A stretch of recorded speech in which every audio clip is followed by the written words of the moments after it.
These greens are rolling really good.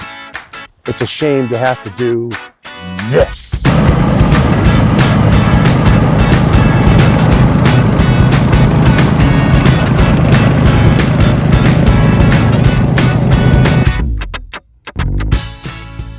We start by verticutting each component of the golf course. Start by verticutting the greens 2 directions, verticut fairways, and verticut tees. We do this to reduce thatch. Thatch builds up over the course of a year between cultivation practices.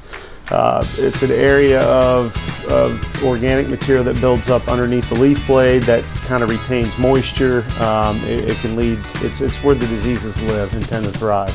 When you have unfavorable weather conditions, things don't dry out, and a USGA green is built to dry the tops out so the thatch doesn't stay wet, so you don't get diseases, especially on the greens. After the verticutting, then we aerify, and you know, obviously we got to clean up the thatch, blow it off. Sometimes we top dress before we aerify to prevent rutting, and then when we clean up those cores from aerification, that helps drag in the sand.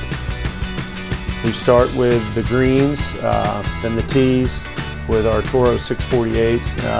And once the tees are done, we take those machines and go around the greens complexes. Fairways we aerify last. Roughly aerify last, but fairways we do this one of the key components last because of the weight of the top dressing truck, so they don't rut. And we aerify and then drag it all in after we top dress.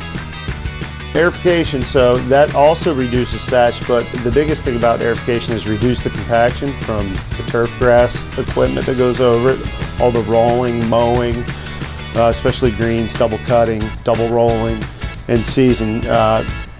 Reduces that compaction. It also opens up holes for gas exchange, oxygen getting into the root zone. Any bad gases that build up over the winter, they get to breathe and get out. So it's a good exchange, creates a healthier root zone. So our growing season down here begins April, May, depending on when Mother Nature warms up. We're all soil temperature and day length. Bermuda grass likes long, warm days to thrive and recover.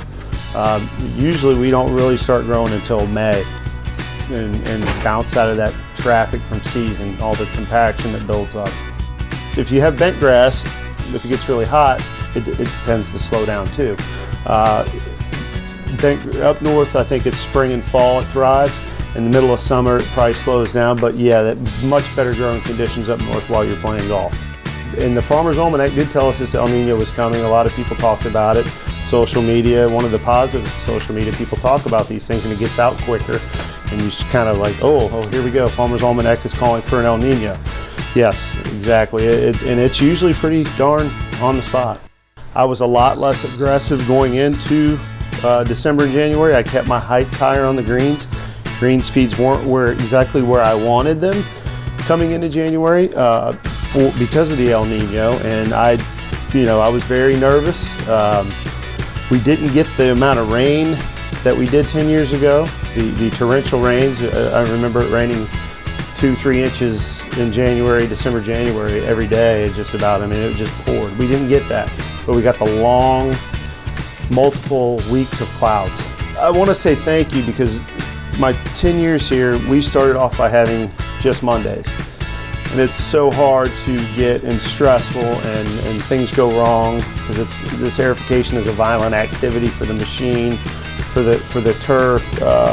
It separates the roots. It's very violent, and to try to do as much as you can in one day is very stressful. Something's always tore up. Now we have 2 weeks.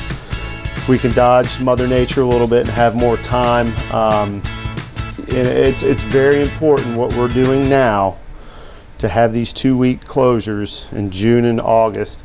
And then the Mondays, we do little things here and there. That helps make things so much better come October, November, December, all the way to May of next year. What we're doing now is preparing for you to play golf in the winter and to keep things as healthy and as player friendly as possible.